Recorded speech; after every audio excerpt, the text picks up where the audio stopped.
the years that I've been a photographer, there's never been a specific subject matter or a certain theme that I look for every time I go out and shoot. I've never been interested in anything specific to the point where I can just go and focus on shooting in a specific location or look for certain people doing certain things.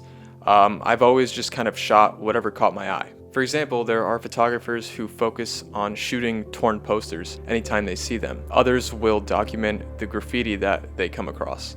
And others will shoot in the subways and the metro stations of cities around the world in hopes to one day put together a larger body of work in the form of a book or a zine or a gallery or whatever it may be. And I always wanted to put together a cohesive thematic project of those sorts, but I never really found any repeating themes or subject matter in my work. But not too long ago, I was putting together a photo set for Instagram, and when I was going through my archive in Lightroom, I realized that I had compiled, over the last 2 years, photos of people walking in front of walls in buildings that I shot in a very similar manner. I ended up taking some of those photos, dragging them onto a blank canvas in Photoshop, and it was then when I realized that I had basically been building this foundation for my first project without even realizing it. And that's when I came up with the idea of my first long-term photography project called Facades.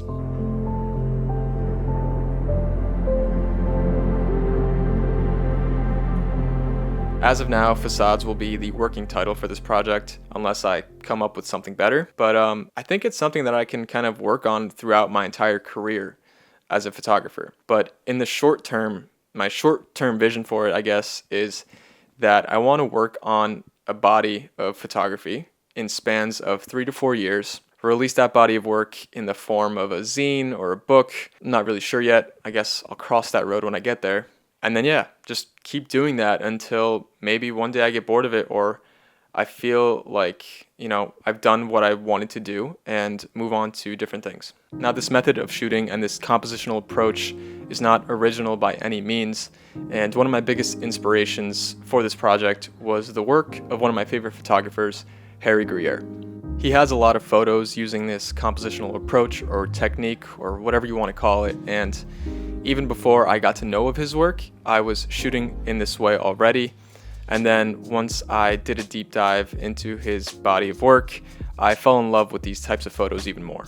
A lot of photographers today shoot in this way. It's a pretty common composition, I would say, and it just kind of makes sense for me to lean into it, considering the body of work that I've already created, because it gives me something to kind of focus on and look for when I'm out shooting. Some of these early photos of mine were shot way before I started YouTube, and I think what's interesting about this project is that you're going to be able to see the change and variety in my work over that period of time.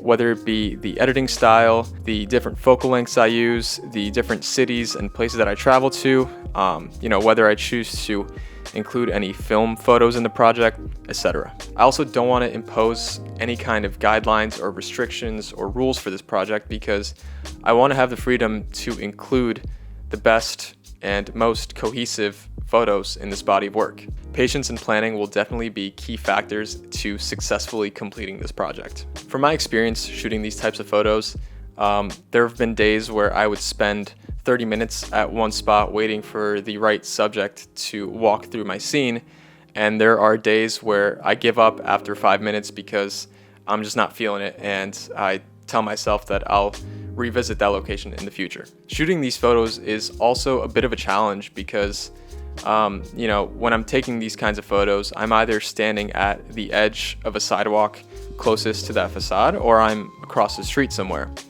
And when people see me just kind of standing there pointing my camera at the wall, they'll stop so they don't get in my frame, but 95% of the time, I do want them to walk through the shot because it might make the frame more interesting. So in that sense, it can be pretty challenging taking these types of photos. Also, an obstacle that I've run into a lot, especially in New York City, is all of the cars that are parked in front of these facades that I'm trying to photograph. Sometimes I can use cars to my advantage in certain compositions, but most of the time they just kind of distract from the overall facade, and some of them are eyesores, Cybertrucks. So that's definitely an obstacle that I'll have to work around. In terms of planning, I think this project will be a mix of, randomly stumbling across scenes that happen to be in good light, where I get lucky with a good subject, and the other part of it will be seeing facades that won't be in the best light or that I waited for and I didn't get exactly what I wanted. So what I'll be doing for that is taking photos on my phone so I can revisit them at a later date, and I'll have the geotags so I don't forget where they are. I'm excited to see what this project will turn into, and I'm honestly making this video as a way to hold myself accountable for actually completing the project. So if you guys don't hear any updates, or if I don't make any other videos talking about the progress of this project, then please hold me accountable. Roast me in the comments for giving up on it, but I really hope that that won't be the case. My aim is to have the first collection of work completed by the end of 2026. I'm pretty confident that by the end of 2026, I'll be able to put a body of work that I'm proud of for this first collection of this project, and those will include some of the photos that I took prior to the official birth of this project. I also just want to quickly announce that my first ever preset pack will be going live next week on November 6th. This pack will be a collection of 6 presets that I use for all my work, so if you're interested in those, I'll also be making an announcement with next week's video, so stay tuned for that. But that's it for this video. I hope you enjoyed it, and if you did, please consider giving the video a like and subscribing if you aren't already. But yeah, that's it. Thanks for watching, and I'll catch you in the next one.